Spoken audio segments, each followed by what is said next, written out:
Monday Night Raw is in the books. I am the Solomonster. This is your Monday Night Raw review. Tonight, the way I would describe Raw is that Raw was a really strong 2-hour show. As a 3-hour show, it was pushing it. It was pushing it. Now, I didn't hate the show. I liked the show. I didn't love the show. But I liked the show. It didn't have that hook for me the way last week's show did. Just didn't flow quite the same way. But I did like the show. You know, they have, obviously this time of year, they always have the holiday stuff. They have a lot of fun with it. And we have the holiday comedy. So, you know, they had that on the show tonight. It didn't overwhelm the show, which is good. Sometimes, you know, it could just take over the entire show. That didn't happen, so I appreciated that. But there was no CM Punk on the show tonight. I wasn't expecting him, and it makes sense because he already declared himself for the Royal Rumble. Seth Rollins now is focused on Drew McIntyre at day one on New Year's Day. And so there really isn't any reason for Punk to be on the show. You know, you hold him off for a few weeks, and then maybe he shows up on New Year's Day. I mean, who knows? But if you really don't have anything for him, there's no reason to throw him out there on the show. But he was the big hook last week. He was not there tonight. We did, however, have 2 tag team championship matches. Oh, look at this. It's snow. Let it snow. They celebrate the holiday on Raw. We could celebrate the holiday here on the stream. Santa Solomonster here with you. How about that? But anyway, so we had 2 tag team championship matches tonight. In the main event, we had the Judgment Day defending the Undisputed tag team titles against the Creed brothers, who won a gauntlet match a few weeks ago to earn the spot. They got their shot tonight, and they had a very good main event, although I don't know exactly what went wrong there at the end, but I will tell you that Damian Priest looked pissed. Damian Priest was not happy at the end of that match. Now, I'm not sure if it was because of the Brutus ball that he took, where Brutus landed right on top of his head. I tend to think that had a little something to do with it. Or the fact that Julius Creed got a shoulder up at 3.1. Maybe that was by design. Maybe it wasn't. I don't know. But all I know is that he looked pissed, legit. And he was holding his ears, so my guess is he may have gotten dinged on that Brutus ball. But you would think this guy just retained the tag team titles. He would be happy. He grabbed Julius Creed. Man, I haven't seen somebody chucked outside the ring like that since I was watching Saturday Morning Superstars back in the day. They used to do that with the jobbers all the time. They'd beat him in 90 seconds. They would take him and they would just throw him out of the ring like garbage. I haven't seen that in a long time. But we still have the Judgment Day as the Undisputed Tag Team Champions. However, we do have new women's tag team champions. They are Katana Chance and Kayden Carter, and I am very happy for the two of them, because the two of them have been a tag team now for over 3 years. And I've been following their careers since their time they got put together as a team in NXT. And they have developed a fun chemistry together. They are a legitimate tag team. They are not a tag team where you have 2 women on the roster that have nothing going on, and so we'll just put them together and, hey, we have a tag team. No, they are a legitimate tag team. They've come up with innovative offense. They have all kinds of double team moves. And this, for them tonight, I know, was a big moment. And you can see it in their face. What a big deal it was to them. So no matter what you think of the women's tag team titles, and no matter what you think of the women's tag team division in WWE, whatever there is of one, it was a very cool moment to see the two of them finally achieve something that to them, I know means a lot. So that was very cool. Now, even though we had 2 tag team title matches on the show tonight, those were not the only championship matches that we had on the show. We had the Intercontinental title on the line with Gunther defending against the MIZ. It was win or go home for the MIZ. Either he wins that title tonight, or he can never again challenge for the Intercontinental Championship so long as Gunther is the champion. I think we all know how this was going to go. For it to go any other way would have been completely ridiculous, and I would have been the first person in line calling for Triple H to resign as the head of creative. Thankfully, it did not go that way. But Miz and Gunther went out there tonight, and they had a fucking great match. They went out there for 20 minutes. That's the best Miz match I can remember seeing in years. years, not just of the year, years. Now, when they first put these two guys together, I said it's a styles clash. Gunther and MIZ, I mean, it's like oil and water. It just doesn't go together. MIZ has always been known for working the safe style, right? People have mocked him in promos on television for being too safe. I'm not saying Gunther is unsafe, but Gunther wrestles a certain style that you don't normally see the Miz in their wrestling. And they had a match at Survivor Series that was very good. And it was clearly setting up for a rematch. It was only a matter of when. Were they going to save it for the Royal Rumble? They had the rematch tonight. This was even better than the Survivor Series match. This was great. And Miz hung in there with him. By the time the match was over, he was wearing the battle scars on his chest. His chest was beat red. But it's the pacing of these matches that Gunther has that is just, it's great, but it's also, you can see that he's telling a story in his matches, no matter who he's in the ring with. It almost doesn't even matter who the opponent is. And so maybe that person gets a little bit of offense in on them and he'll bump for them and then he'll make the comeback and then he'll beat them down for a while and then they'll make a heroic comeback. But it just builds at a certain pace to where you get to that point in the match. Now the fans are on their feet. Now the fans are into these near falls. They are believing, as they did tonight, that the Miz could very well walk out of there as the Intercontinental Champion. They got those people at least a couple of different times in that match. They had people chanting, "This is awesome," among other things. But in the end, it was the outcome we all expected. Gunther is still the Intercontinental Champion. But man, my hat's off to both those guys. And, we all know how great Gunther is. I don't want to just say it was all him, right? Miz deserves a lot of credit too. But I was racking my brain trying to figure, what was the last time I saw Miz in the ring have a match like the one he had tonight? And I don't know. I don't know when that last time was. I don't know when the next time will be either. But Gunther has a way of bringing out the best in whoever he's in the ring with. Whether he's in there with somebody as good or better than him or somebody who's not so good, he has a way of bringing out the best in his opponent. That's why I've said before, he is the best champion in this entire company. He has his own streak going. It may not be 3 years like Roman Reigns, but he's been the Intercontinental Champion now for close to a year and a half. And his matches consistently deliver each and every single time. He is the best champion. WWE main roster, NXT roster, I don't care who it is. The number one man is Gunther. And he will have World Championship gold around his waist sometime in 2024. I believe next week's show is a best of show. I was looking around. Now, I know that they taped 2 SmackDowns the other night. There's a taped SmackDown coming up this week. I don't think they did the same for Raw. I don't believe so. I don't believe it's a little chilly in here. Let's turn the snow off. I don't believe they did the same for Raw. So my understanding is that we're getting a best of show next Monday. If that's the case, obviously I'm not doing a stream. If I find out otherwise, we'll make a decision. But I believe Triple H has given the roster the entire week off, straight through Christmas Day. Their first show back is Madison Square Garden the day after Christmas. And good for them. They should have a week off. There's no off season in wrestling. You have an off season in every single sport. You don't have an off season in wrestling. Why? Because wrestling's not a sport. Yeah. Okay. Well, they have the week off. Good for them. Let them spend time with their families. Come back refreshed. I have no problem with that. If that means no Raw next week, then so be it. That's the way it should always be.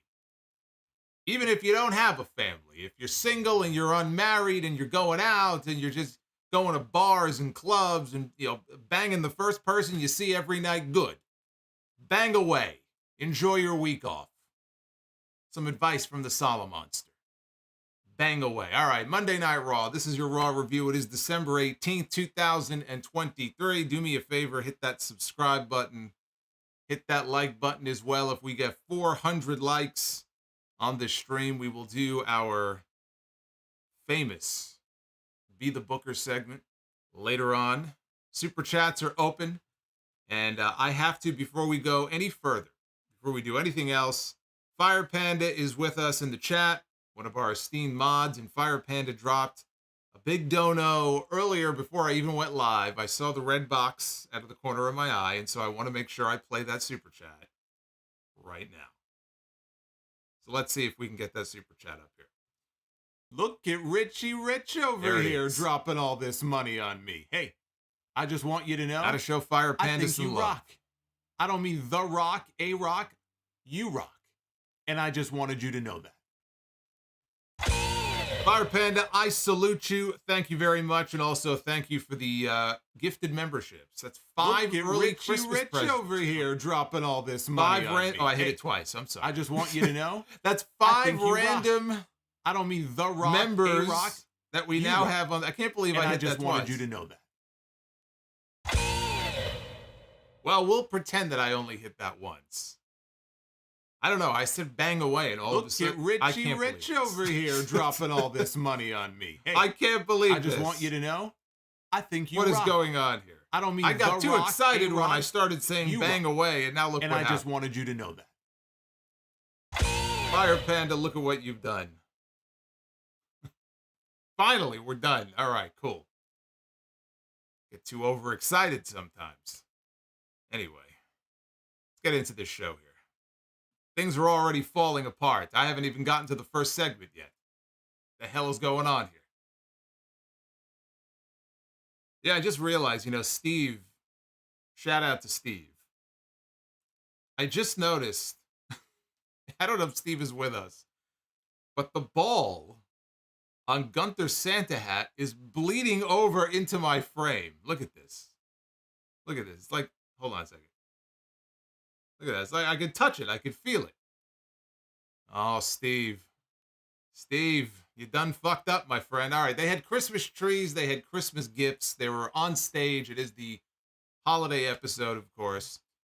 The Judgment Day made their way down to the ring to open the show, and I'm not the only one screwing up here at the beginning of the show. Wade Barrett screwed up at the beginning of the show because he referred to Michael Cole as Saxton. Because when I look at Michael Cole, the first thing I think of is Byron Saxton because they look so much alike.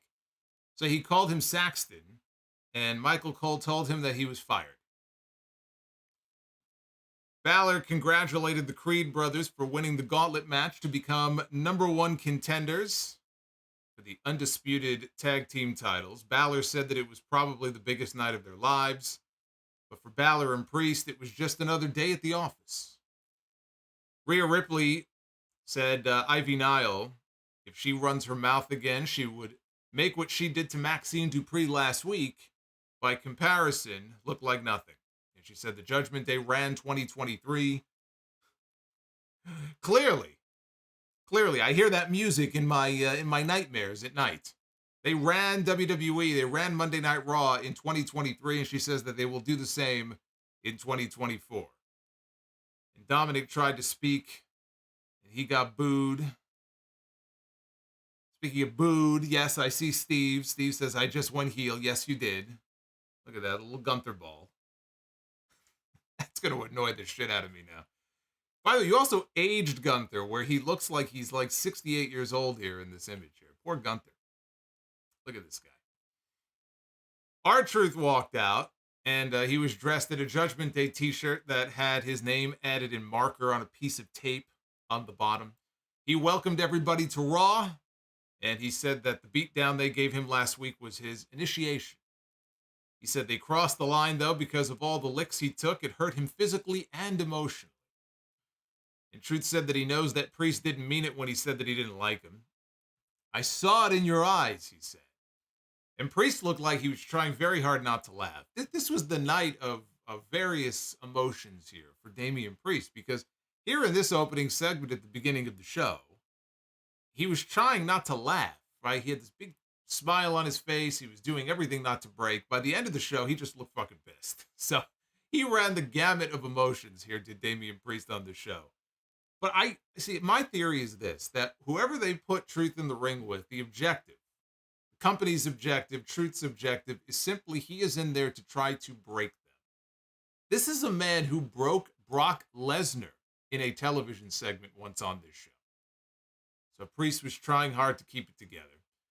JD McDonagh said that if getting hurt is what concerns Truth, then he should get the hell out of the ring. And Truth said that everybody seemed to be looking for a fight. He said he needed somebody to beat up. Priest pointed to McDonagh, who went face-to-face with Truth, and Truth called for a Miracle on 34th Street fight. McDonagh pointed out that the match was already advertised for the show. This was already announced. And Truth said, well, we better get going then, because 34th Street's a long way away. They were in Iowa tonight. Truth said that it was a loser leaves the Judgment Day match, and Damian Priest thought that was a good idea. So Balor said he liked it as well. McDonagh said that Truth would need a miracle to beat him. And so we had R-Truth one-on-one with JD McDonagh in a Miracle on 34th Street fight, our annual Miracle on 34th Street fight here on the show. And apparently it was a loser leaves the Judgment Day match, even though R-Truth is not officially a member of the Judgment Day. Apparently he just makes stipulations.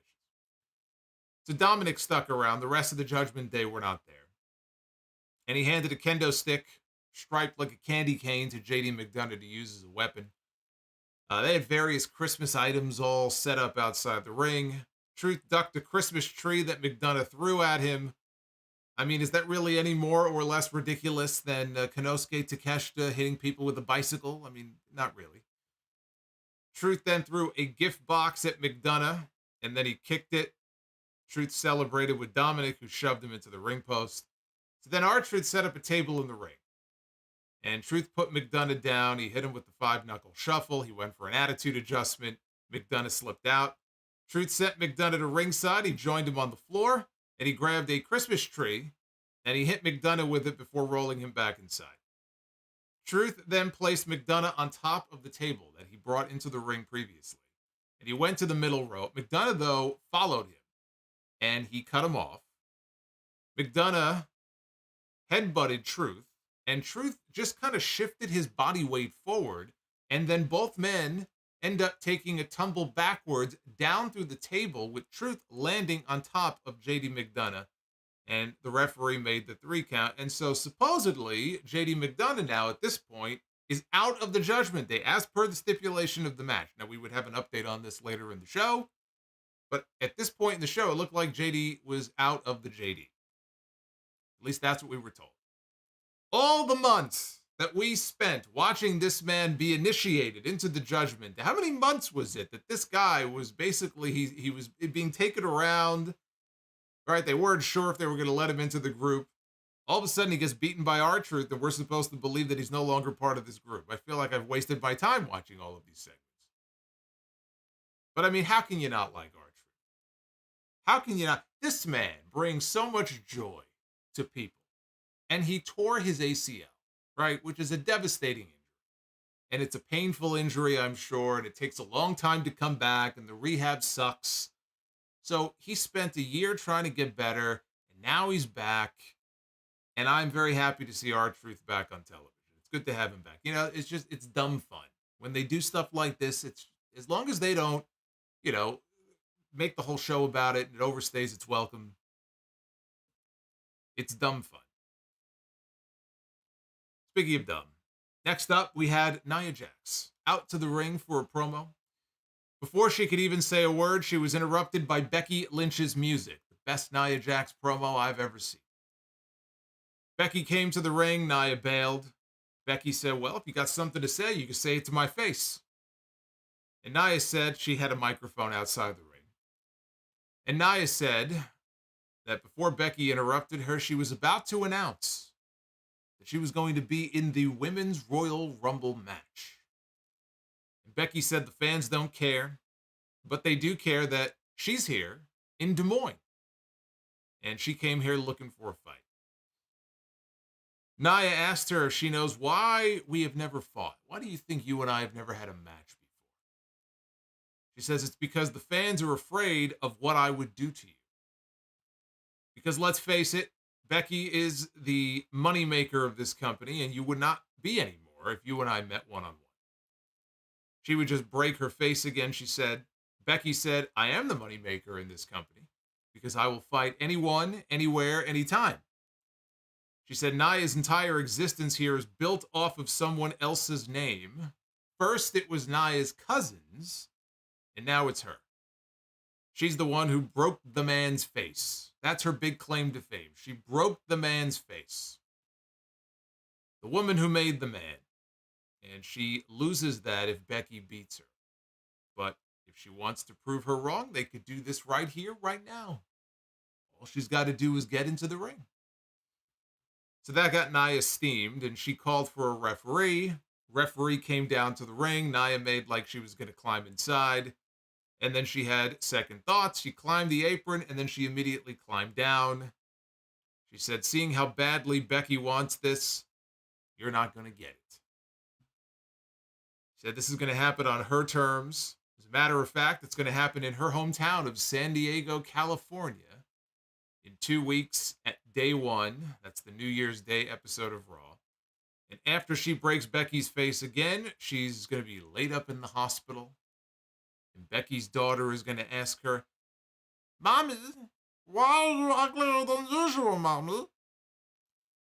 And Nia started to leave while she was still speaking, and she seemed to be enjoying herself. She had a big smile on her face. She seemed very happy with herself. Becky was not happy, though. She left the ring. Nia, of course, had her back turned. Becky jumped on her back. But all it took was one shot to put Becky down on the ground, and the referees tended to Becky to close out the segment. So they're going to load up that day 1 show. We already have a World Heavyweight title match announced. Seth Rollins defending Look at Richie Rich over here dropping all this money on me. Oh, hey, look who it is. I just want you to know, I think you rock. This one again. I don't mean The Rock, A-Rock. You rock. And I just wanted you to know that. That's the 4th time I've seen that one. Hey, but it was Fahad this time. Fahad is coming in with a $120 super chat. Oh, my goodness. Fahad, what is going on, man? I hope you are having a good night or good morning. I don't know what time zone you're in right now. He could be having breakfast. He could be settling in for dinner. I have no idea, but I hope you are either having a good day or you are about to embark on a good day. Always good to hear from Fahad. I appreciate that very much. So like I said, they're loading up on that day 1 show. We have a world title match already announced. Later in the night, they announced a women's world title match. Rhea Ripley is going to be defending her title. So they are loading that thing up. Since they don't have a day 1 pay-per-view because day 1 falls on a Monday, they're just turning Raw into day 1, which is okay with me. They want to load up the show and give us a big episode of Raw? Fine by me. I think I was wondering if they were going to give a CM Punk match on that show. Make that his first match back. I mean, I think, honestly, you could just save him for the Royal Rumble, but I know they have him wrestling twice next week. He's going to be at Madison Square Garden wrestling Dominic Mysterio, and he's going to be at the Kia Forum in L.A. later that same week, the same day as World's End. He's going to be wrestling Dominic on that show also. And by the way, 2 things, actually. 2 pieces of well, not really news in one case, but 2 things on Dominic. Number 1, Dominic posted a tweet, because CM Punk posted something about, I wish I had beaten this kid up or whatever when he was like 8 years old. Remember we had the interaction between Dominic and Punk back during the Straight Edge Society days. So Dominic saw this and he quote tweeted him with a gif of Punk botching a springboard move on Dynamite. It was the same. It was actually at the Kia Forum. It was the same night that he broke his foot and didn't realize he broke his foot. And in that trios match with FTR, he went to go do a springboard move and throw a punch, and he slipped and fell off the rope. And Dominic said, I want you to punch me like this. So he went there. He's putting on the AEW gifs on Twitter. Dominic is he's upping his social media game. But the other thing about Dominic is he has re-signed with WWE. That is we're all talking about these free agents and these potential free agents, and Okada might become a free agent, and Mercedes is a free agent. Where are all these people gonna land, right? The bidding war of 2024 for MJF. Everyone's talking about all this stuff. And no one is talking about the fact that WWE just signed Dominic Mysterio for another 5 years. This guy's going to be a world champion one day. That may be the biggest signing of them all. The way that Dominic has grown on me, honestly, has been one of the big stories of 2023. Because I was not expecting that when this year started. But here we are. So highlights aired of Kofi Claus coming to town. Earlier in the night, he came out in the building. He was tossing fans, to gifts, or tossing gifts to fans. Actually, I like tossing fans to gifts better. But he was tossing presents out to the crowd. Now, backstage live, Kofi Claus asked Johnny Gargano and Tommaso Ciampa what they wanted for Christmas. And Johnny Gargano said, well, Santa already gave us what we wanted for Christmas. He got rid of Vince McMahon and he put Triple H in charge of creative. So he already got his Christmas gift. Ciampa, though, did say the WWE Tag Team titles. Kofi Claus reached inside of his giant sack and he pulled out a Jey Uso yeet. Boy, I'm on a roll tonight. Jey Uso. He pulled out a Jey Uso t-shirt and he gave that to Gargano. So after Kofi Claus left, Gargano and Ciampa, they approached The Miz, who was standing nearby, getting ready for his Intercontinental title match. And Gargano said, we've had our differences in the past, but last week was great. And Ciampa said, no, last week was awesome. And he shook Miz's hand, and then Miz cut a little promo here before the next match, which was the highlight of the show. It was Gunther defending the Intercontinental Championship against The Miz.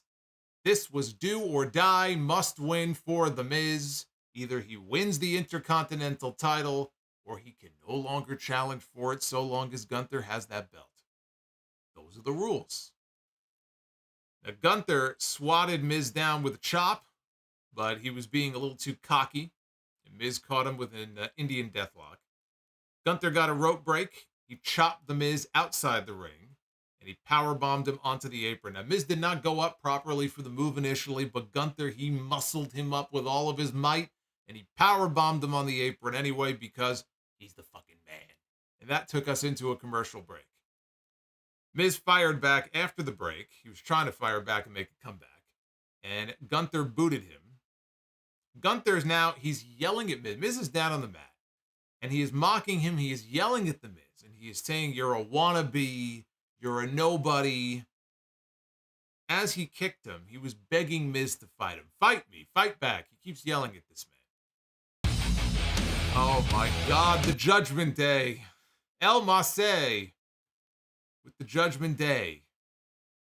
Look at this. I'm rhyming and I haven't even gotten to the Nakamura segment. Wait until you hear this Nakamura story, by the way.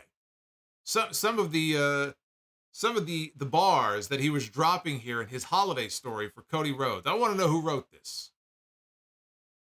El MIZ, thank you, man. I'm going to read your message in a little bit. Don't go nowhere. So Gunther reaches down. He chops Miz again, and Miz falls backwards down to the mat.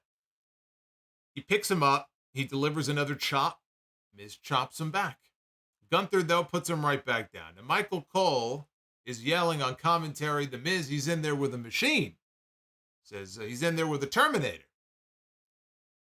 Miz started to make a comeback. His chest is just beat red. It's bruised. You can see the bleeding under the skin. Miz tried for a springboard crossbody. Gunther caught him in midair like he was nothing. He placed Miz on the top turnbuckle. Climbed up there. He does that move where he takes his boot and kind of chokes the guy over the top, like the top turnbuckle bar. Then he chopped him and Miz just fell to the floor. Gunther went out after him. He tried for another chop. Miz ducked, though, and Gunther chopped the ring post instead. And they cut to a commercial. When they came back, Miz was working over Gunther's injured hand, but Gunther got him in a cravat. We don't see enough of those on television. We don't get enough cravats on television. I'm sure William Regal somewhere backstage was proud. It's been over a year since William Regal got his release from AEW. So I think William Regal, he should be now cleared if they wanted to use him in some way on television. I don't know what he would do. They already have GMs on the shows, but I do believe that he is out of the window now, where if they wanted to use him on TV for something, they could. I don't know why I thought of William Regal. I thought of cravat. It made me think of William Regal. I don't even know if he ever used a cravat, but he used a cravat. Miz, though, again, went after the bad hand. He was able to break the cravat. It's Samoa Bro. Hey, Samoa Bro is joining us. Lady Fire Panda, look at this. Dropping even more love on the stream. Fire Panda is on fire. Thank you very much. And he broke the hold, did Gunther, and then he dropped Gunther with a DDT. And then Miz dropped him with a second DDT. Miz came off the ropes, Gunther caught him, but Miz turned it into a tilt-a-whirl DDT. That is the third straight DDT that Miz has delivered to Gunther. Where has this Miz been? Where's this guy been for the last 5 years? All the garbage I had to sit through with the Miz. This guy's been busting things out that I haven't seen him do in the ring in years. Maybe not since the feud he had with Ziggler for the Intercontinental title. You know how many years ago that was? Probably 6 or 7 years ago at this point. No, what did we get during the pandemic years there? We had Braun Strowman wrestling John Morrison and The Miz and doing all sorts of goofy skits and goofy comedy with them. So anyway, Miz covers Gunther, only gets 2.5. Miz got Gunther in the corner. He went to hit the other corner, but Gunther was following him. He didn't realize Gunther was following him out, and Gunther caught him with a shotgun dropkick. Gunther hit a power bomb. He got 1. He got 2. Miz kicked out. Gunther immediately transitions into a Boston Crab, and a Boston Crab being the submission hold he used to beat the Miz at Survivor Series. But it didn't work this time. Miz eventually was able to crawl to the ropes, and he got the rope break. Fans chanted, "This is awesome." I agree. Now the Miz is on his knees. And Gunther delivers a chop, and Miz is smiling. He's smiling. And he's looking up at this man, and he's telling him, "Give me more." So, Gunther locks in a sleeper hold. Miz counters, though, by falling backwards into a pinning predicament. And this was a very, very when I say close near fall, it was close enough that there were a lot of people in the building who stood up. You could see they thought that he had 3. It was very, very close. Awfully close. A little too close. But it was a near fall only. Both men back up to their feet. Miz kicks at the bad hand. He delivers a skull-crushing finale. He goes for the pin, and Gunther kicks out from the skull-crushing finale.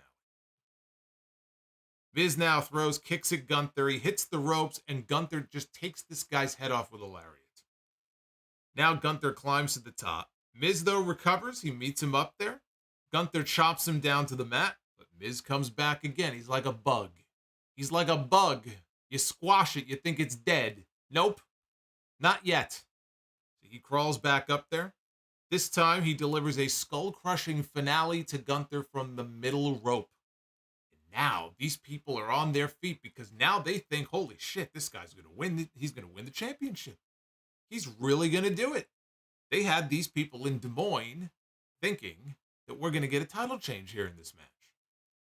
And Miz, it took him a few seconds. He goes to cover him, and Gunther, with presence of mind, because that's what a smart champion does, begins to slowly roll out onto the apron and out to the floor. And everybody boos. Oh. So they all boo, but it's smart.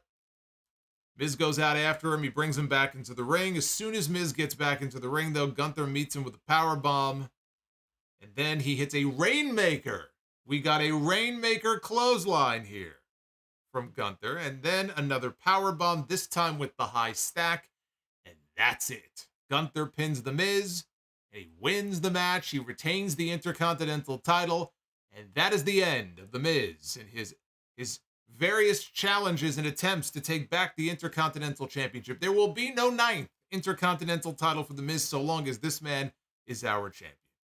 But this was a terrific 20-minute match. I was going to call it a great television match. It wasn't a great television match. It was a great match. Whether it's on television, whether it's at a live event, whether it's on pay-per-view, doesn't matter. This was just a terrific 20-minute match. And it told a great story. Miz was in there. Again, he was taking tons of punishment that you don't normally see him taking and absorbing in these types of matches. He took a lot of punishment. You could see the battle scars on his body as the match progressed. And again, as I said earlier, I don't think enough is said about the pacing of Gunther's matches and the way he puts these matches together.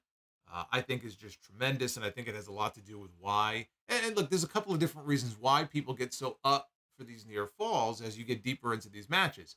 A big part of it is the fact that he's been the champion for so long.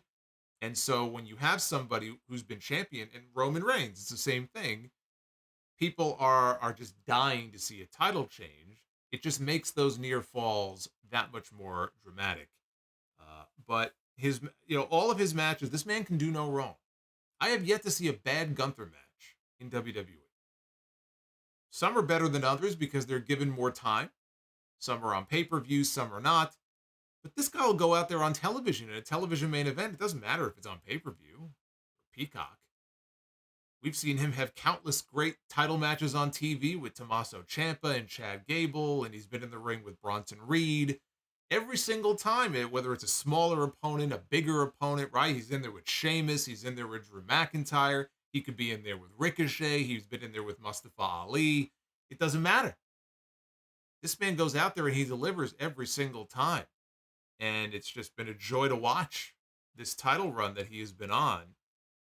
But I got to give credit to The Miz. I don't want it to just be a Gunther love fest here. I mean, Miz was very impressive in this program. And they got the people to cheer for The Miz. For how much longer, I don't know. They'll have to find something interesting for him to do now that he can't challenge for the title anymore. But again, both these guys, they had those people hanging onto every near fall down the stretch in this match. Now, as far as who's next, you know my thoughts on this. And Chad Gable was on the show tonight. But it was in a backstage segment. It was very brief. He didn't have a match on the show. He wasn't focused on or anything like that. And there is a story to be told there. There is unfinished business between him and Gunther, and I'm still holding out hope that they will get back to it at some point. But Chad Gable has not won a match on Raw. I mean, if you go back to when he lost to Gunther the last time, they had a few matches. He has not won a match on Raw since September. It is going to soon be January. If next week is a recap show, then we're done for Raws as far as the month of December is concerned. So it's probably going to be 4 months or longer before he picks up a win. It's hard to get somebody going and to get them hot again in contention for the Intercontinental Championship if they cannot even win a match on the show. So I am less optimistic now about the whole Gunther and Gable thing, which is a real shame because he's done nothing in the 3 months since that loss to Gunther. He's done nothing. He's done nothing of note. And he'll still drop little mentions. I'm not done with Gunther. I'm not done. It's possible Triple H is waiting. Maybe the match for Gunther, especially now with Punk back, if Punk is getting Rollins, you think, well, what does Gunther do then? If he's not wrestling for the World Heavyweight Championship, he's probably defending the Intercontinental title. And the question becomes, who against? It could still be Chad Gable. There's still time. There's still time to let that story play out. But you would think in the meantime, they would start having this guy. You got to start from the bottom. You got to work your way back up. We're heading into January here.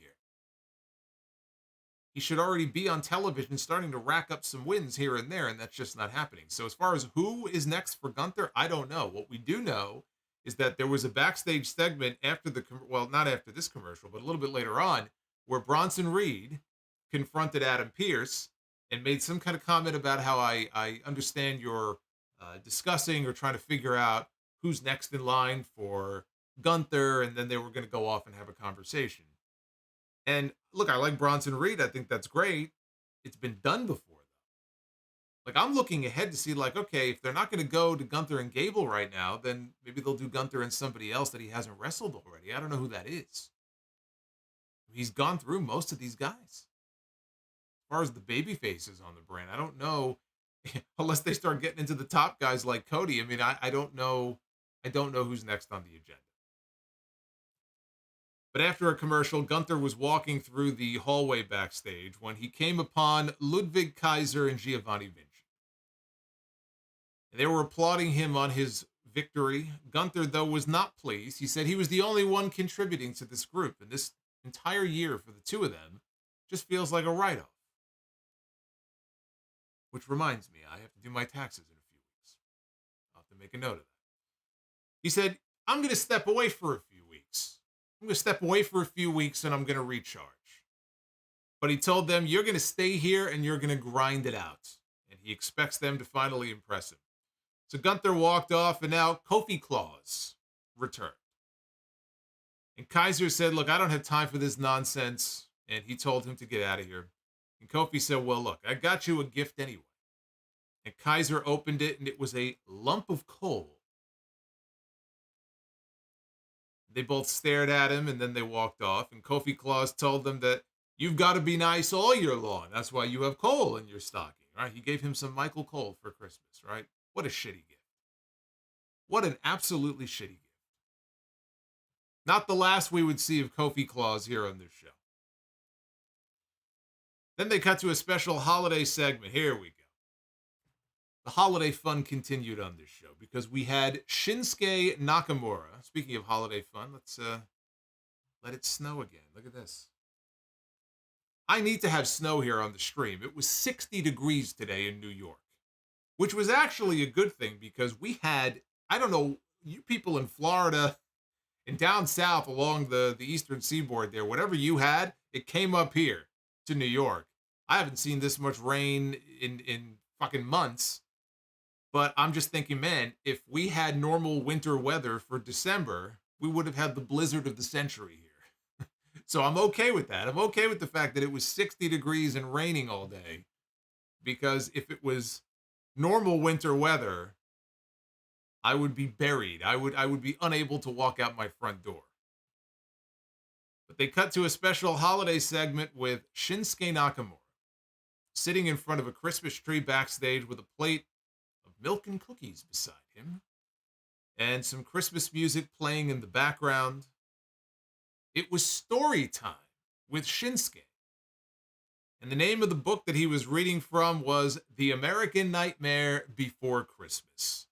So if you will indulge me here for a moment, I shall read you this story. The Nightmare, The American Nightmare Before Christmas. 'Twas the week before Christmas, and out from my mouth came a warning to Cody that Shinsuke would pounce. While your daughter is nestled all snug in her bed, and visions of championships dance through your head. Shinsuke is plotting to live out your story, to ruin your plans and extinguish your glory. The nightmare is over, the nightmare is through. The mist burns its eyes, for the nightmare is you. You bastard, you cancer, you prancer, you nitwit, your vomit, you're stupid, your father was inbred. Okay, now let's pause here for a second. Let me repeat that line again. Your vomit, you're stupid, your father was inbred. That's the best they could come up with to rhyme with nitwit, was inbred. Who writes this shit? The hell is that?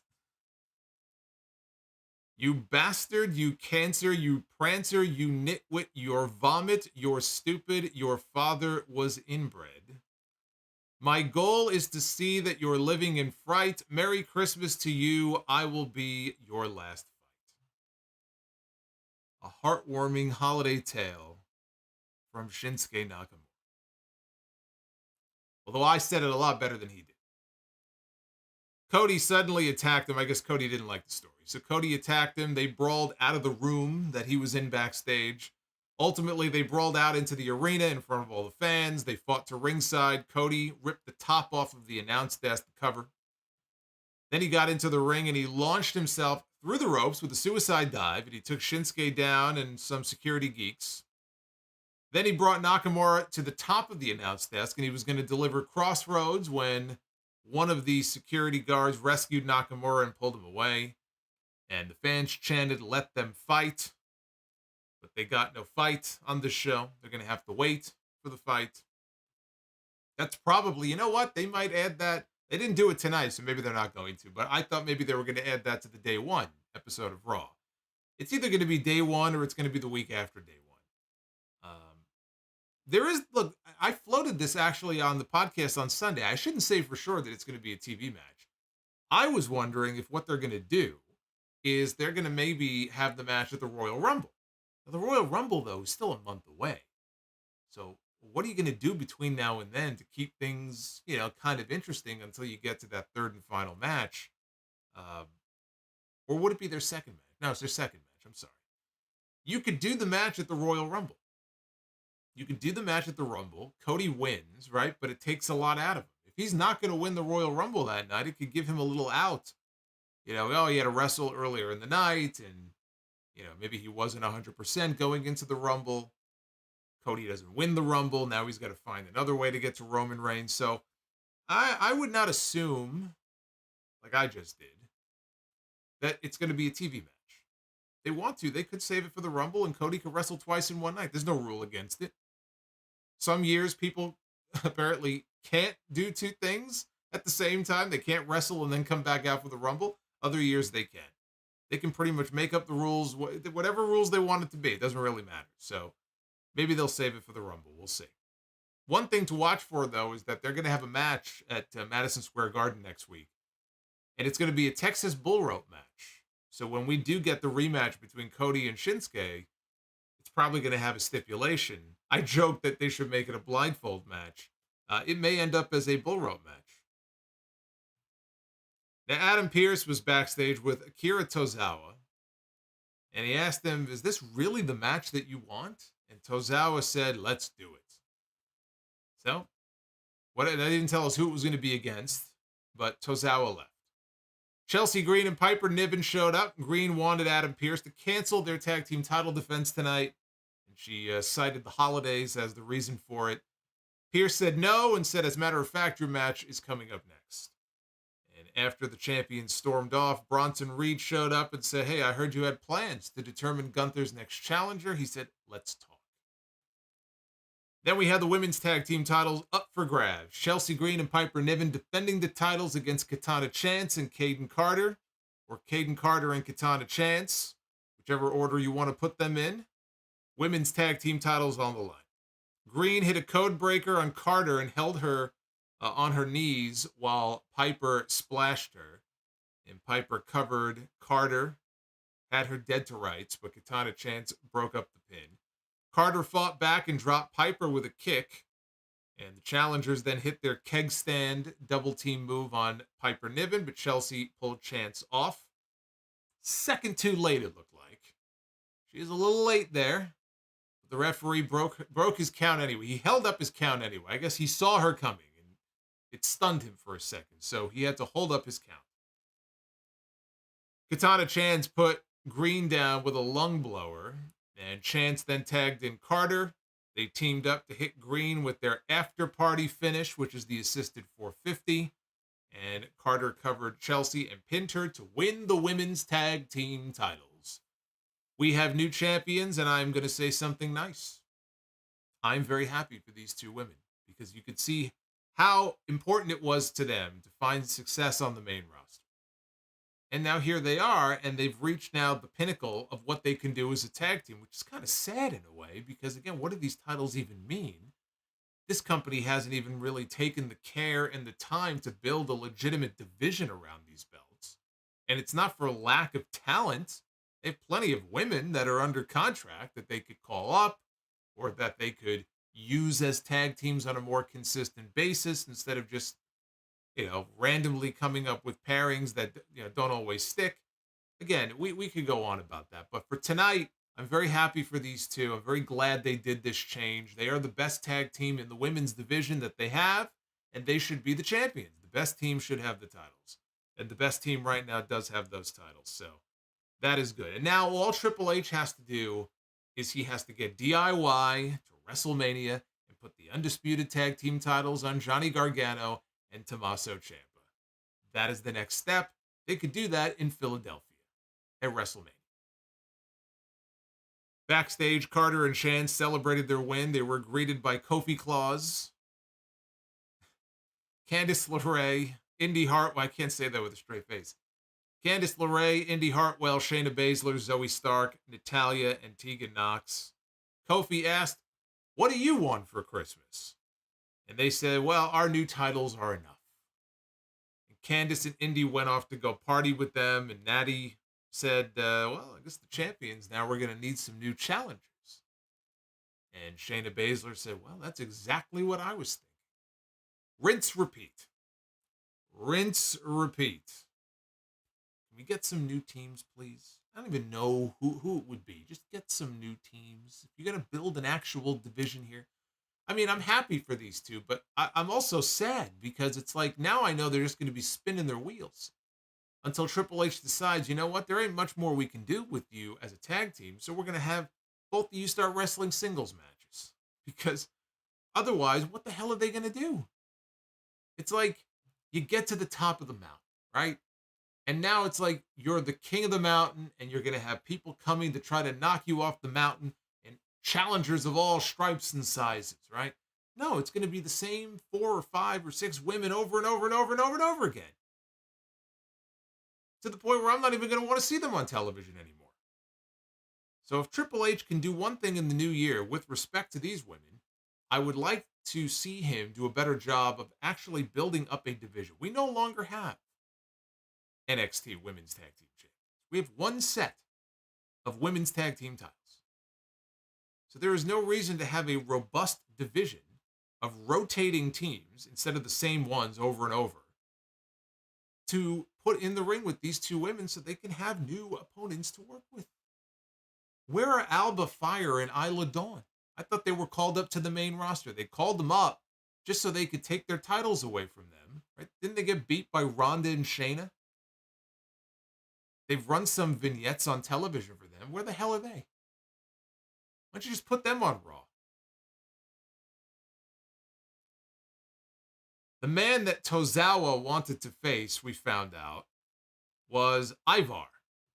And that's the match we got next because apparently this man has a death wish. So we had Tozawa one-on-one with Ivar. Tozawa went right at him. He got put down. Ivar went for a top rope splash. Tozawa avoided it. And then Tozawa tore off his shirt slowly, like he was Hogan if he was off the gas. He couldn't get the entire shirt off at first, but then he powered his way through, ripped the shirt off, got a little pop for it. Tozawa went to the ropes. He got distracted by Valhalla. Maxine Dupree came over and she pulled Valhalla down from the apron. Valhalla got angry. She charged at Maxine, who sidestepped her, and Valhalla crashed into the barricade. Tozawa then hit a huge flying top rope senton onto Ivar. Tried for a pin, but Ivar kicked out. Ivar threw a spin kick at Tozawa, and then he went up top. Tozawa, though, joined him on the ropes. Ivar stuffed a Hurricane Rana attempt, which was pretty easy for him to do. And then he muscled Tozawa up onto, not his shoulders, but he muscled him up into position for a World's Strongest Slam. And he slammed him from the middle rope, and he pinned him.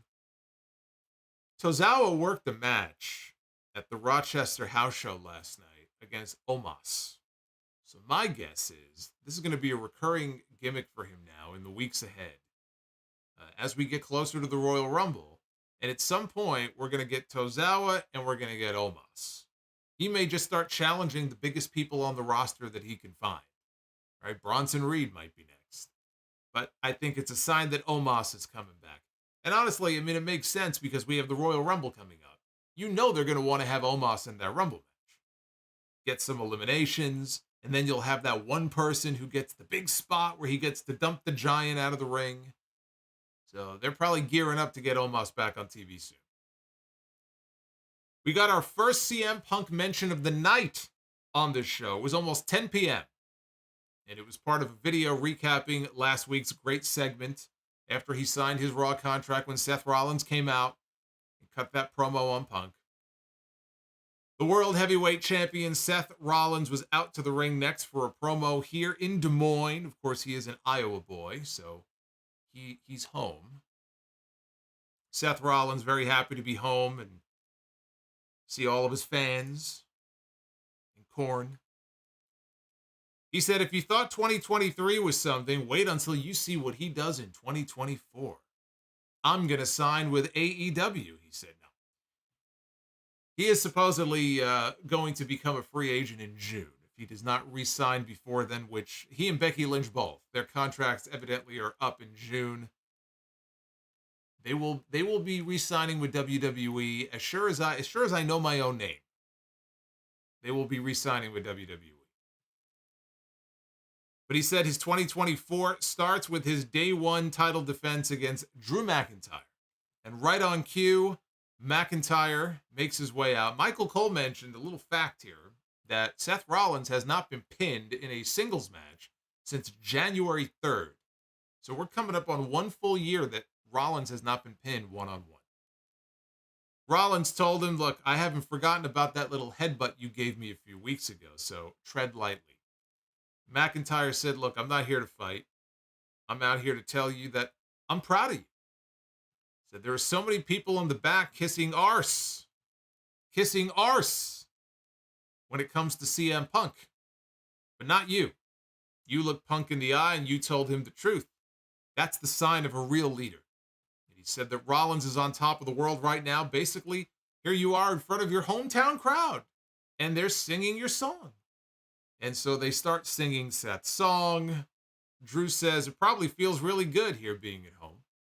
And he recalled going home himself not too long ago. He's probably referring to that time off he had earlier this year after WrestleMania, where apparently they tacked all of that missing time onto his contract.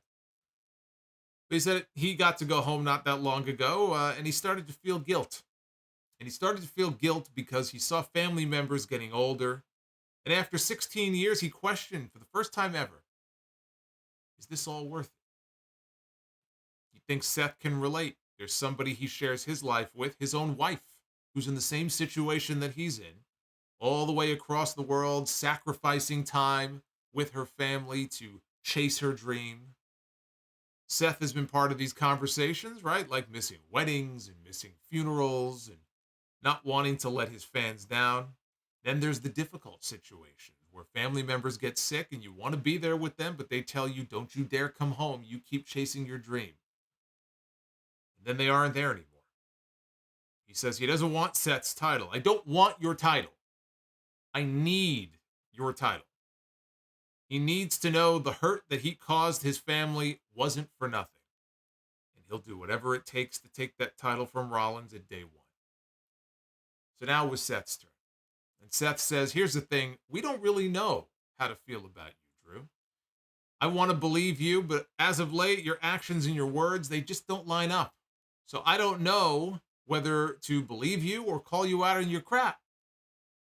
I will say this, though. He says he respects Drew. He found a way back, just like he said he would after he lost at Crown Jewel. He wants to know, though, as much as Drew needs this, what makes him think the outcome this time is going to be any different? He says it's not the same person. You're not the same person. What does that mean? So what, you going to cheat? You going to hurt me? You going to use underhanded means? You going to take shortcuts? The only person stopping Drew from being a champion is Drew McIntyre. He says McIntyre has changed, but in some ways he is still the same because he points his finger and he blames everybody else. Rollins said McIntyre needs to take responsibility for his actions by looking in the mirror and admitting that the only person keeping him from being a world champion is McIntyre himself. Rollins said he looked a man in the eye last week, and he told him that he hates him. Rollins says he meant what he said, but he doesn't hate McIntyre. He pities him. He said, Merry Christmas, Drew. I'll see you in a couple of weeks. And Rollins tried to leave the ring, and McIntyre made a move like he was going to go after Rollins, but Seth beat him to the punch, and he sent McIntyre to ringside with a super kick. He tried to go out over the top rope. He didn't quite make it, so fell down, rolled underneath. Rollins hit a suicide dive, and then he mounted McIntyre, started wailing away on him until Drew shoved him headfirst into the barricade. And McIntyre started yelling at him, and the fact that he said he pitied him apparently is what set him off. And McIntyre picked him up in position. He had him kind of his legs over his shoulders here for the Alabama Slam, where he's going to slingshot him forward. And he did, right on top of the ring steps. And that looked like it sucked to take. That's not a fun move to take. And Rollins came up clutching his left elbow. So this was a simple angle. It was a good segment. Now, again, I've been enjoying the McIntyre stuff. This was a simple angle to give Rollins another weakness to exploit, for his opponent to exploit. For months, all we heard about was the fact that this man has a broken back, that he has fractured vertebrae in his back. What happened, by the way, to his bad back? He's coming out there every week. He's doing his wacky dances when he comes out to the ring. He's got a big smile on his face. He's cackling. He's wrestling every other week. We don't hear about the bad back anymore. Apparently, the back has healed itself. Hallelujah. His back has been miraculous. Where's Benny Hinn when you need him? His back has been miraculously healed. Now it's going to be the elbow. That's going to be the injury now going into the day one match. There always has to be some kind of injury. So Julius Creed and Brutus Creed were talking about their match in the back coming up in the main event when Cody Rhodes showed up. Wow! It is fucking wow! It is Cody Rhodes. Cody Rhodes shows up, and Cody Rhodes says, "Thank you for your help last week at the end of the show." When the Creeds came out after Cody got misted, they came out to help him.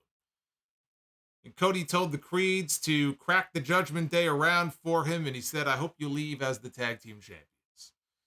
And once Cody walked away, the Creeds started marking out over meeting Cody. They were geeking out for him. So now, Kofi Claus, I told you we were not done with this guy yet. Perk Rollins. You know what? I think Jackie just hit on something. I think we just found out why we don't hear about the bad back anymore with Rollins. He's in his Perk Angle phase. So Kofi Claus showed up at ringside, and he's tossing shirts to the fans, and Michael Cole wanted one. He said he's been great this year, and Kofi blew him off and threw the shirts to the fans instead. So Ludwig Kaiser and Giovanni Vinci showed up. They attacked Kofi Claus. They brought him to the ring, and they double-teamed him, and Vinci ripped off Kofi's beard and shockingly revealed that it was Kofi Kingston all along. Christmas has been ruined. Jey Uso's music hit. Christmas has been saved.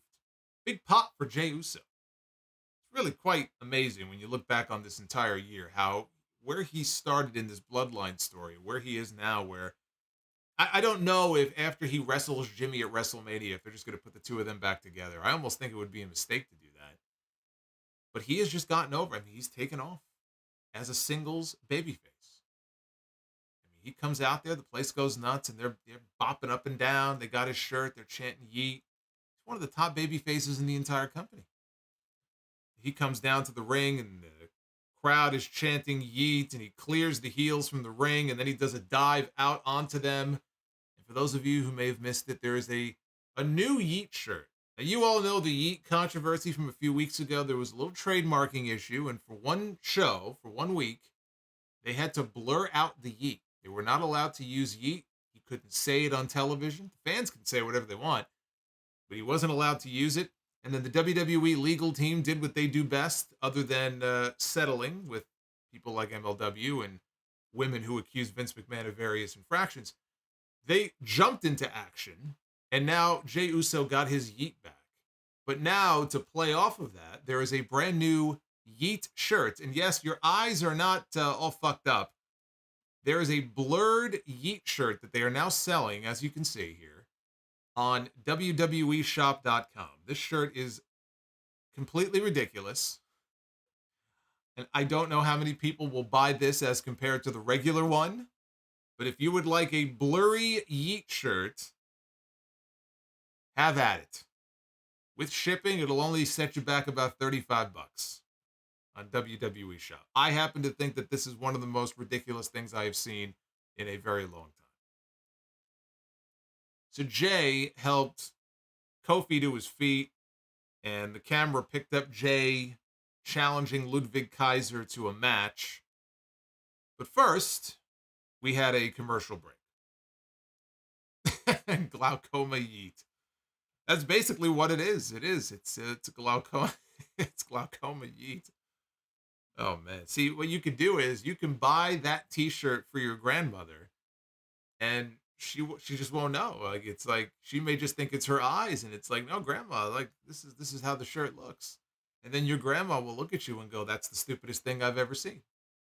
And your grandmother would be right.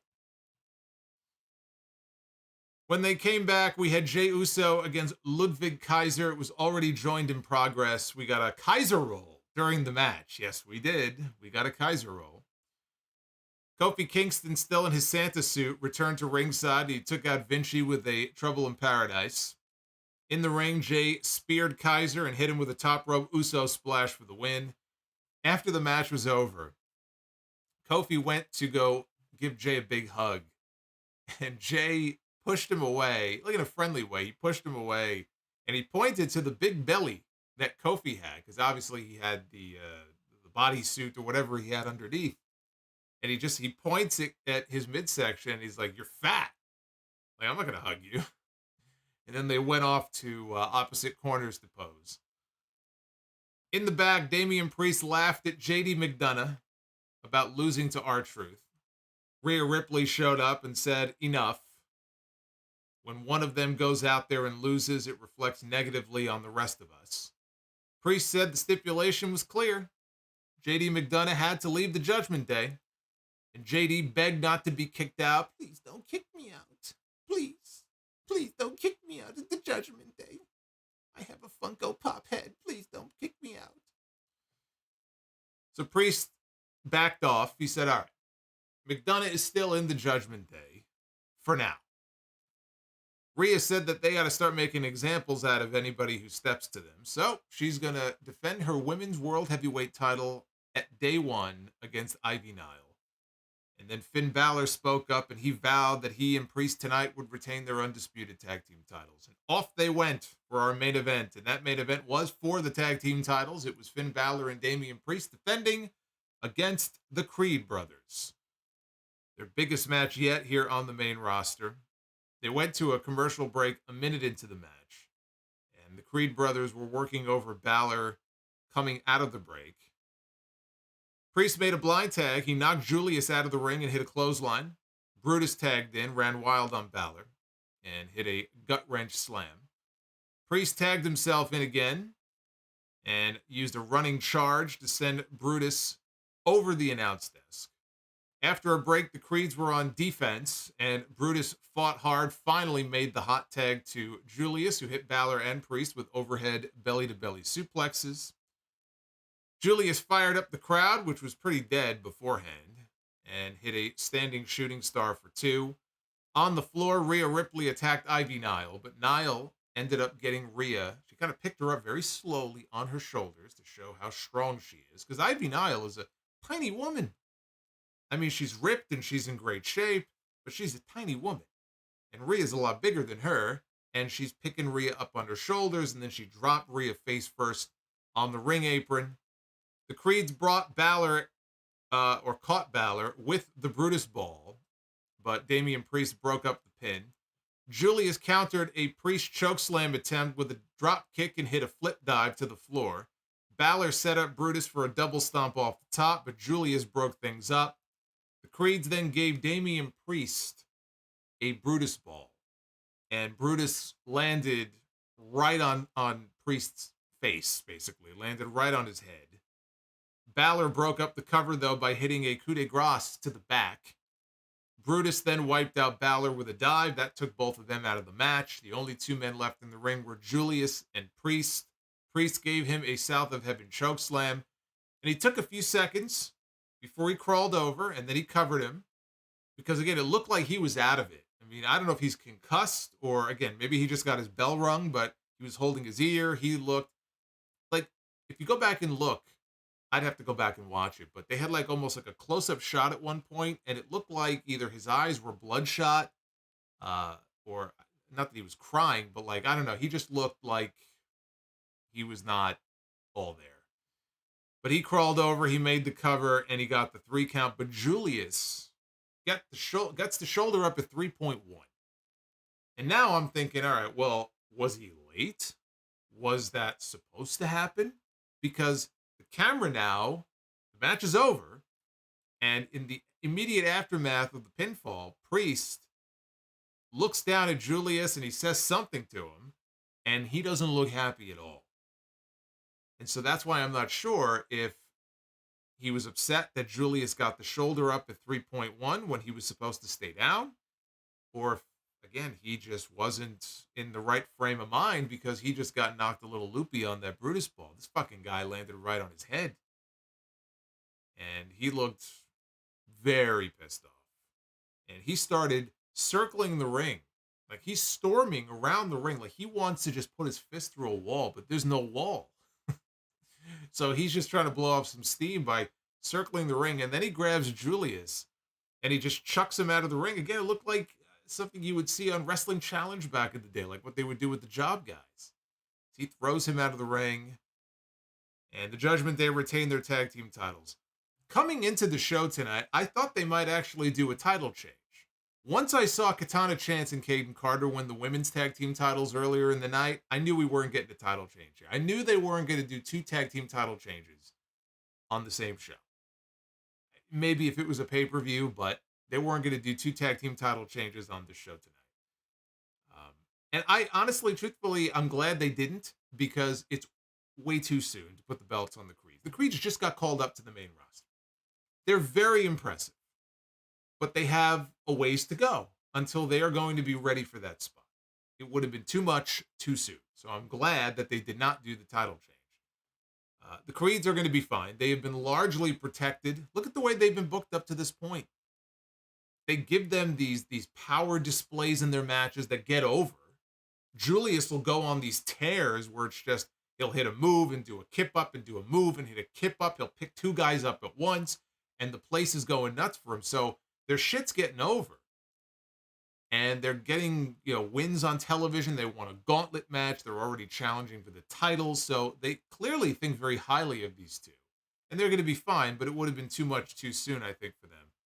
Now, as far as the Brutus Ball stuff, if that's what happened here, if Priest got hurt on that move, the Doomsday Device is a dangerous enough move as it is. So this is a variation on that. And you have a guy flying through the air. Now, he's not 400 pounds, right? But he's a big guy. And he's flying through the air.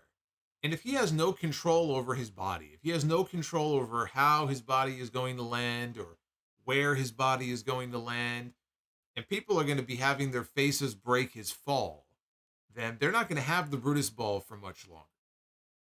So, again, if he got hurt, it could be a situation where maybe they have to phase the move out and come up with something else, or maybe he has to just figure out a different way to go about doing it. Because, if that were me, I don't know that I would want to be taking that move.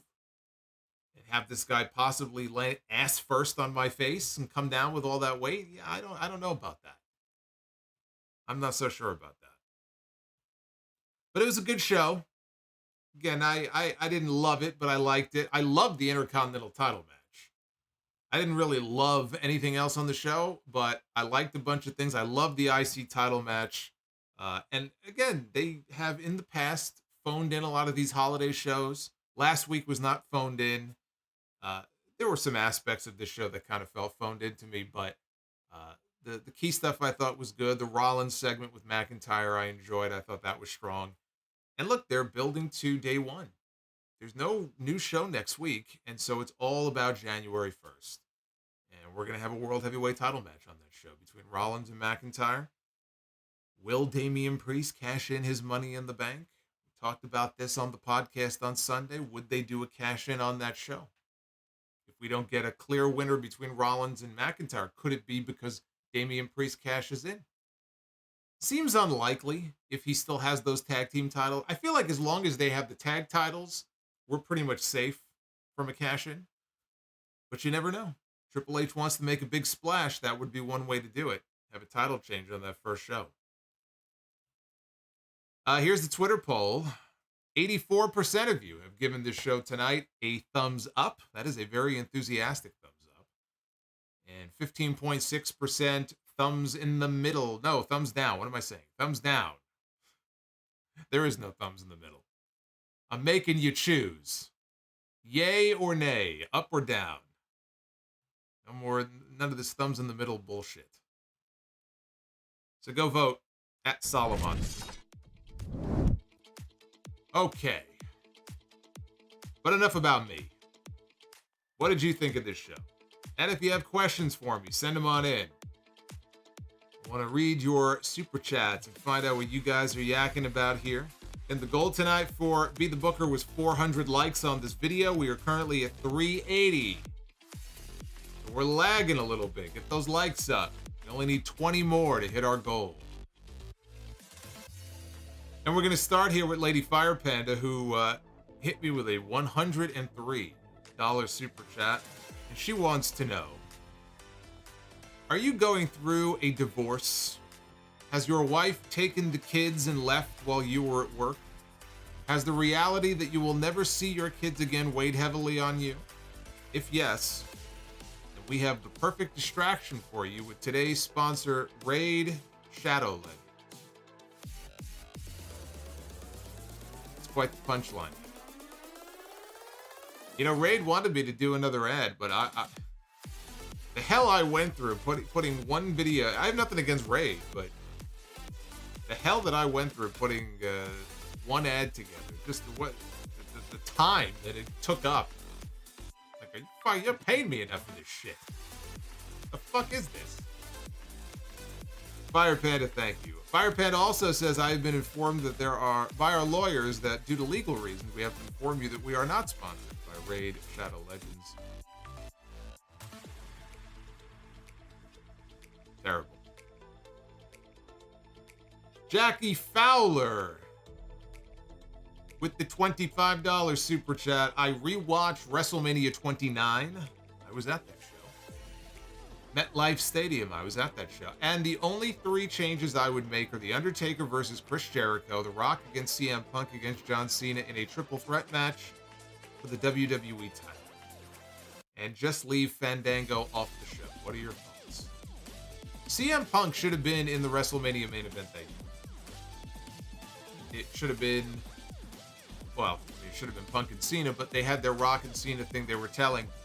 And so once Punk wrestled Rock and, you know, Punk had already wrestled Cena, he was kind of worked in there. You could have done a triple threat, but again, they planned this out 2 years in advance. When The Rock came back to post WrestleMania 27, they had this all mapped out. So they weren't going to fuck up their plans just to put CM Punk in the WrestleMania main event. Did he deserve to be in that spot that year? Yeah, I think he did. Undertaker and Jericho, it's kind of surprising that we never had a big singles program between them on pay-per-view. I think we had, like, what, one TV match they ever had together? And as far as Fandango, yeah, you can leave them off the show. It was a waste of time. Just debut him on the Raw after WrestleMania. Zay97 with the $10 super chat. How important is it to you that wrestlers have good acting skills in their promos? I bet most want to focus on their in-ring work, but so many of them, mostly the mid-card, sound blatantly scripted. Well, part of the problem is a lot of them don't have the time to practice. They don't have the promo time in the first place. If you're in the mid-card, you're already getting limited television time as it is. And in WWE, everything is so heavily scripted that probably what I'm guessing happens when you have somebody like that who has a promo that sounds overly rehearsed and it just doesn't sound good. They're taking the time to try to memorize their lines. They're not worried about, like, acting it out in the way that they should. And maybe they don't have any professional acting skills. It's more like, I gotta remember my lines. As long as I deliver my lines, then I think that's part of the problem. How important is it that they have good acting skills? Look, if you're on television, you're on a scripted television show. So you have to be able to play your part, whatever part that may be. There is an element of acting that's involved. If you're not comfortable doing that and being on camera, then you shouldn't be on the show. Because you're going to end up with awful television. You're just going to embarrass yourself. So you do have to have, a certain competence when it comes to that. If that's what you want to do for a living. If you want to be on WWE television, that's what WWE television is a weekly scripted television show. Right? I'd say it's pretty important. Jeremy Thunderstrikes was at Raw. The pops for Jey, Seth, and Cody were huge. Cody and Jey get big pops every week, and Seth was in basically his hometown. So, I mean, I know he's from Davenport, but I'm not surprised by that at all. Brian H. the Green Boy, I'm so happy that Kayden and Katana are the new women's tag team champions. I'm a huge fan of them both. That was my favorite moment of the night, especially since CM Punk was not on the show tonight. Very happy for them. Best thing on the show, though, was Gunther and the MIZ. Arabian Night 2000, could Jey be the one to beat Gunther instead of Gable because he's cold at the moment and we get Jey against Sami for the Intercontinental title at WrestleMania, or the Usos battle for the belt? I mean, could Jey be the one to beat Gunther? Yeah, it's possible. You know, he's an over babyface who's not challenging for the world title. He's on the same brand. But the plan for WrestleMania, I'm sure, is still Jimmy and Jey. And I don't see Jey beating Gunther as being anything realistic. It could happen, but I don't expect it to happen. Jey against Sami for the Intercontinental title, I mean, that doesn't do anything for me. Fahad, band again, thank you for the $120 bomb. Says Gunther is the perfect wrestler. I think you may be right. My friend. El Masay with the $32 says, so much white powder on this stream. I thought I was in Tony Khan's office. Also, petition to change the 420 super chat to the mugshot of Liv Morgan. Now, I think we'll leave Liv Morgan alone. After this week, it'll be old news. Although I will say, I've never seen a better mugshot in my life. We've seen some horrible wrestler mugshots. We've seen some terrible ones. That is probably the best mugshot I've ever seen. Lady Fire Panda with the $20. Last year, you had the WrestleMania sign in your corner. Can we expect a return of the WrestleMania sign, either during or after the Royal Rumble PLE? Also, going to bring back a classic What's Your Name Again? You know, I had forgotten about the WrestleMania sign. Now you are reminding me. I totally forgot that I did that. I don't know. I would say that if there's a certain level of demand, perhaps I would bring back the sign.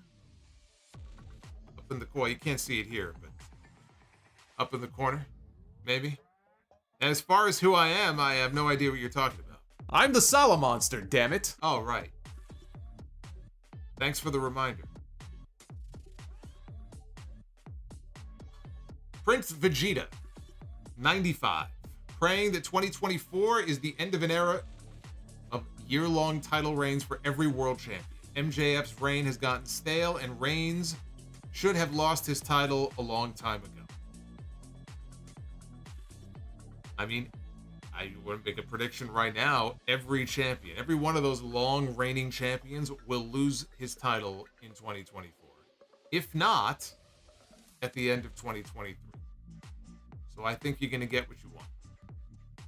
Winter's Paw with the $5 super chat says, Miz and Nia are two of the most overhated people in WWE, and yet they continue to prove their worth and prove haters wrong every single night. Proud of them. Miz had a great night. No doubt about it. Prince Vegeta says, you think if Rhea and Becky are on the same Mania night as Seth and Punk, that Triple H will put them as the main event over the world title match? No.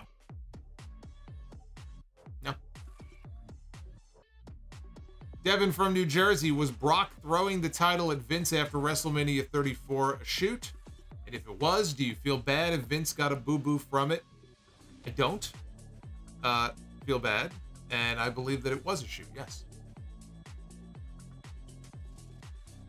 DEH Sires, Cody just gave away a Christmas tree. Did he?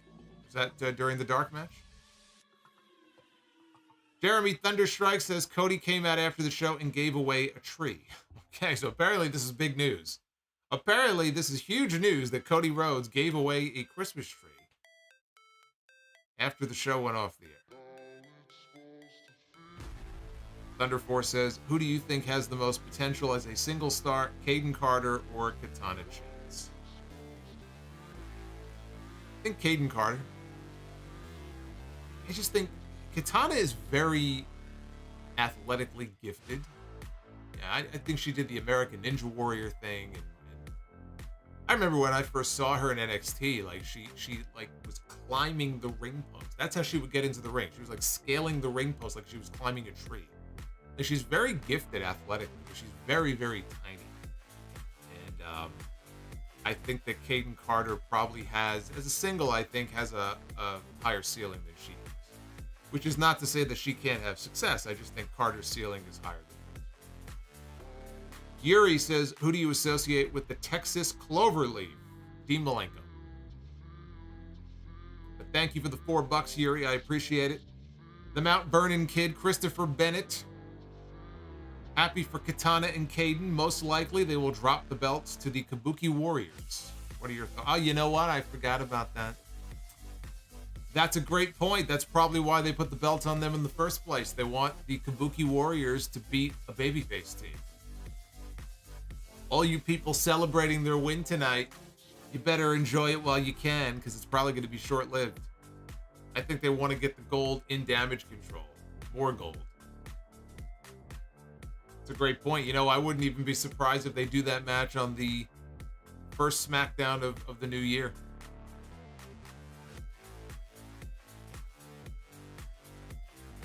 And thank you, Chris, for the love. I appreciate it. And Rumpelmaid.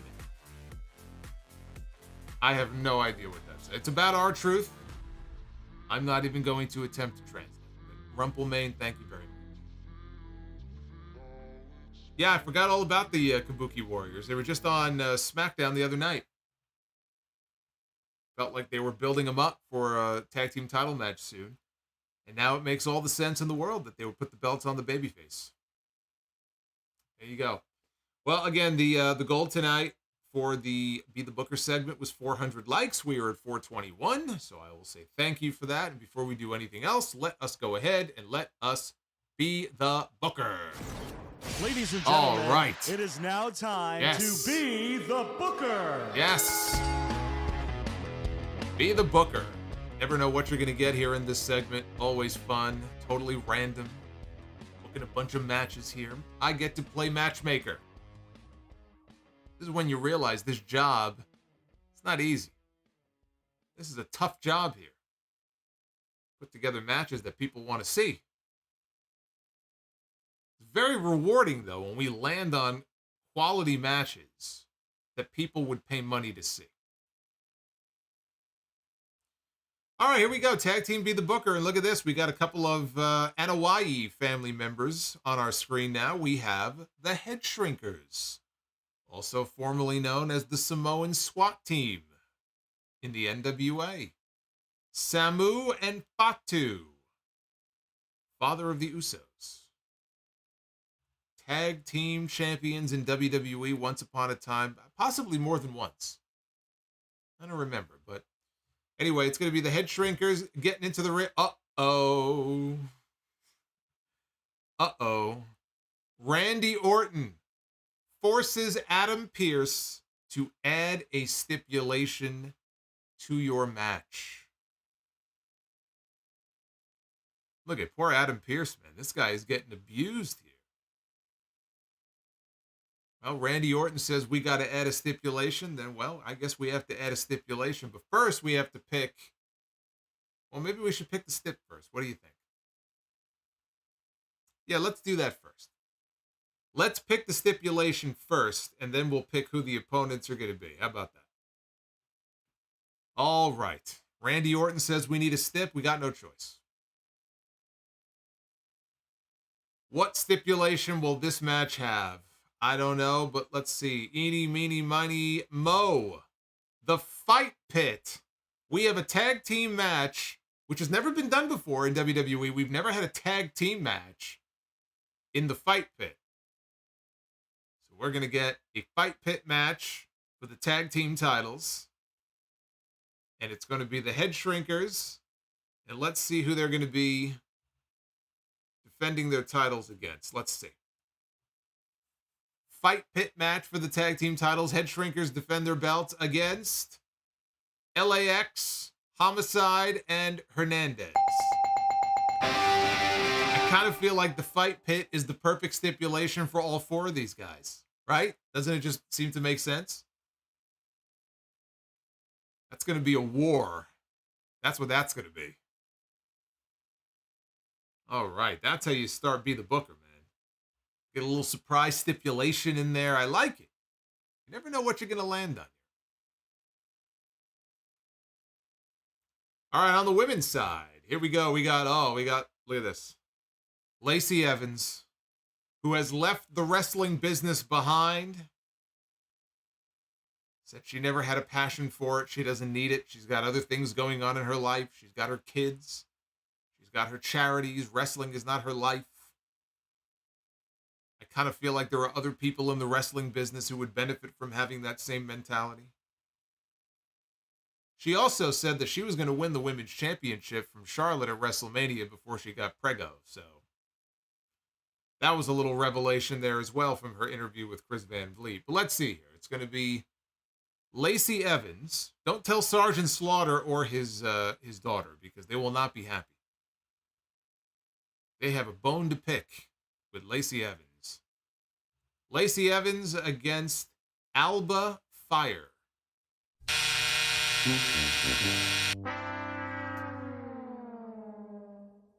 I don't know. Doesn't do it for me. I was watching Lacey Evans in that latter part of her run. I wasn't impressed. Not impressed. Next. Go to the men's side. You can book it on your own show. I'm not booking it on my show. Here we go. Men's Be the Booker. We begin. Now, here is a paragon of virtue. Mr. Bob Backlund. Do you realize that Mr. Backlund would not give an autograph to you if you came up and asked for one unless you recited the names of all the U.S. presidents in order? He wanted to make sure that our youth were up on their presidents, were up on their history. They were reading their textbooks. They were going to class. They were doing what they were supposed to be doing. They weren't gallivanting around and doing God knows what at all hours of the night, playing video games, having unprotected sex, all these horrible things. He also, I have to tell you, did not get nearly enough time with that WWE Championship when he won it in '94. It actually kind of pisses me off that they took it off of him 3 days after he won it. I just feel like there was so much more potential in that Mr. Backlund run as champion. It's just too bad they ended it when they did. Mr. Bob Backlund is going to step into the ring and defend his title against who? Who will it be against? Let's get a drum roll. Let's get a drum roll. It's going to be Bob Backlund one-on-one with Austin Theory. Would you book a Bob Backlund Austin Theory match in the main event on your show? Because guess what? I would. I would. That's right. I said it. I said it. Mr. Backlund's going to make, before he even lets Austin Theory step into the ring, he's going to make him recite the names of the presidents first. As your commissioner of House of Glory, if I had the ability to book that match, we would book that match for the NYC Arena. I would have Bob Backlund against Austin Theory, and I guarantee you that we would sell out the venue. If you don't think so, you're out of your mind. Especially in New York. I mean, New York was Mr. Backlund's stomping grounds.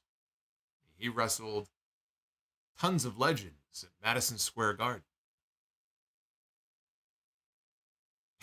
Yeah, that's right. That's right. He's going to beat the dog piss out of this kid. Yo, some of my favorite Bob Backlund stories, when he was working for TNA, some of the wrestlers would be driving to, I guess, Universal Studios.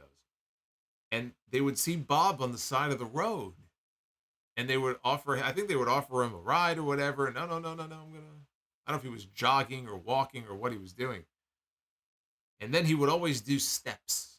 He had this, I don't know what the equipment or the apparatus was, but he'd be backstage. He'd be doing like 1,000 steps. Like, this guy was out of his mind. And even then, he was in his 60s. God bless Mr. Backlund. Chris Mikesell with the $4.99 Super Chat says, thoughts on Ken Shamrock signing a Legends deal? Does this open the doors for a Royal Rumble one-off or a Hall of Fame induction? I think it opens the doors for both. I think we could get a cameo in the Rumble. I think a Hall of Fame induction would be more likely, but I think we could get a Hall of Fame induction and a Rumble cameo. Why not both? I know he's old now, but to do a cameo in the Rumble and be in there for 5 minutes, why not? We had Jeff Jarrett in the Royal Rumble a couple of years ago. You could put Jeff Jarrett in there. You could put Ken Shamrock in there. I'm just glad they're actually acknowledging that he exists. They're selling shirts now of his on WWE Shop.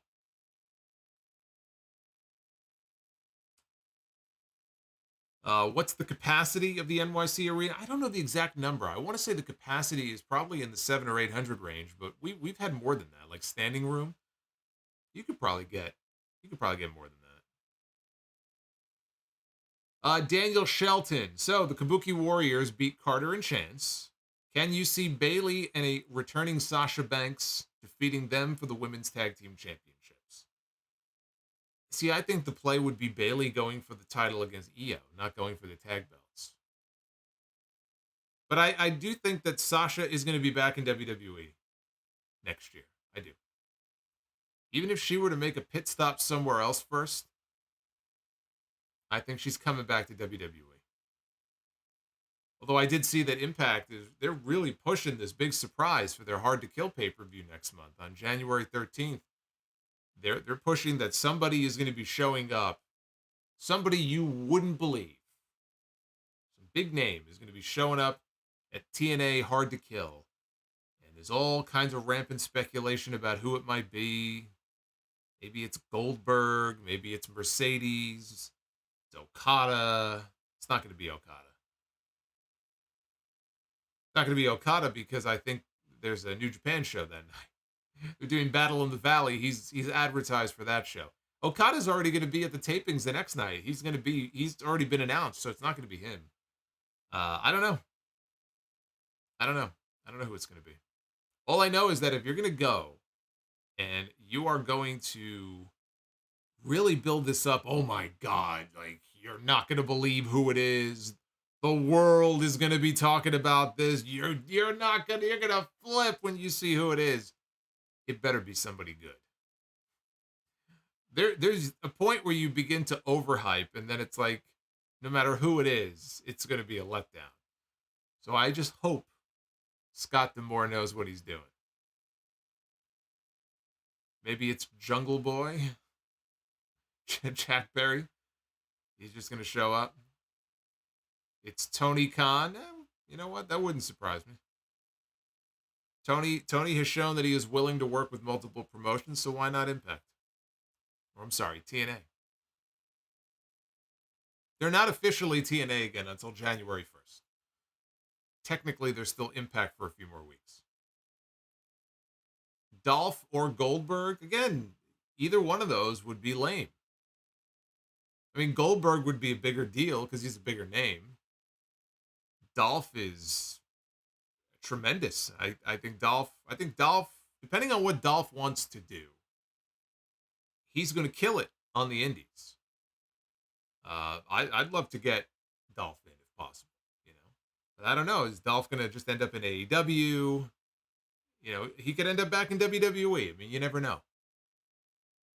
Dolph would do very, very well on the indies for a while.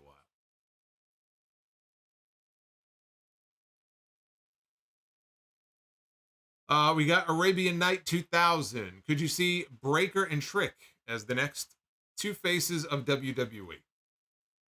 Trick Williams, I think, has a higher ceiling than Carmelo Hayes does. And Carmelo Hayes, I think, is going to be a big star on the main roster. Trick is going to be bigger than him. Look, and not everyone, just that he's physically it's big. Samoa Bro. Trick Williams has all the potential of the world to be the face of the company one day. Braun Breaker is going to be in multiple WrestleMania main events. So yes, I think to answer your question, I think that are they going to be the next two faces? I don't know if they'll be the next two faces, but they will be part of that crew that carries this company 5 or 10 years from now. It'll be Braun Breaker, it'll be Carmelo Hayes, it'll be Trick Williams. I mean, I'm not going to put Von Wagner on that list. I'm trying to think of who else might be on that list on the men's side. But those are going to be your three. But Trick, I think Trick's going to be the one. Zombified Guitar says, Happy Festivus. Solomonster, Happy Festivus to you as well. And Lady Fire Panda coming in with a $20 super chat. Y'all need to put some respect on Mr. Bob Backlund's name. He is GOAT material. He is. Absolutely. All the plebeians, that's what it is. All the plebeians talk shit about this guy because they don't know any better. Someone said Tyrus is going to be the TNA surprise. Well, yeah, I mean, if you want to kill your company on day one of your rebrand, go ahead. Bring Tyrus in. Go ahead. Funk is on a roll. Go ahead. Go kill the company on your first show of the year. Anyway, again, my belief is that there is no first run episode of Raw next week. I believe it might be a best of show. If in fact that is the case, there's no point in streaming next Monday, so probably not going to be a Raw stream next week. And then 2 weeks from now, we reconvene on that Monday. It'll be the first Monday of the new year. Otherwise, we're going to be doing Dynamite on Wednesday. We have SmackDown, which is taped, but we will be live for SmackDown on Friday night. And then next week would be most likely Dynamite. I don't know. I think it'll be a normal live episode of SmackDown that Friday, that last Friday of the year. And then we have AEW World's End on December 30th. And then I'm doing Sound Off episode 841 in video form here live on YouTube. That'll be the New Year's Eve stream. We get to hang out until midnight like we've done each of the last few years. So a lot of good stuff coming up here as we wind down 2023. This has been our biggest and best year ever for the show and here on YouTube. And a lot of you here obviously have a lot to do with that. So I say thank you. And wish you all a very happy holiday and Merry Christmas and Happy Festivus and whatever other holiday you may be celebrating. I hope it's a good one. I hope you're happy. And we'll be back here on Wednesday night. You come on back and we'll do it all over again for the AEW Dynamite stream as the Continental Classic continues. Some of the best wrestling on television all year has been this Continental Classic, and we're getting into the semi soon. Going to be a good time. I'll see you guys on Wednesday for Dynamite. Until then, take care. Will I review Wrestle Kingdom? I would like to. I think I usually do. I don't do a live stream all the time just because of the time difference. It just doesn't work out. So I don't know if it'll be live. But yes, I do plan on watching it, and I do plan on reviewing it. Hopefully. So the answer is yes. Oh, and I probably should mention this here. Keep your eye out in the next 24 hours or so. Next day or two. Should be something fun going up here on the channel. I had a very interesting day today. So you might want to keep your eyes peeled for something cool that's going to be going up this week on the channel. All right, I'll see you guys back here live on Wednesday night. Until then, take care, guys.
Hey, Skywalker. Shout out to Skywalker coming in late with a $4.99. Do you think that Bobby, the babyface Backlund, sounds like it could get over with you?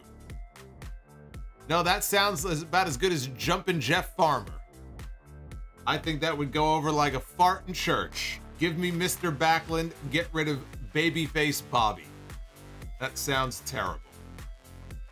Skywalker, have a good night.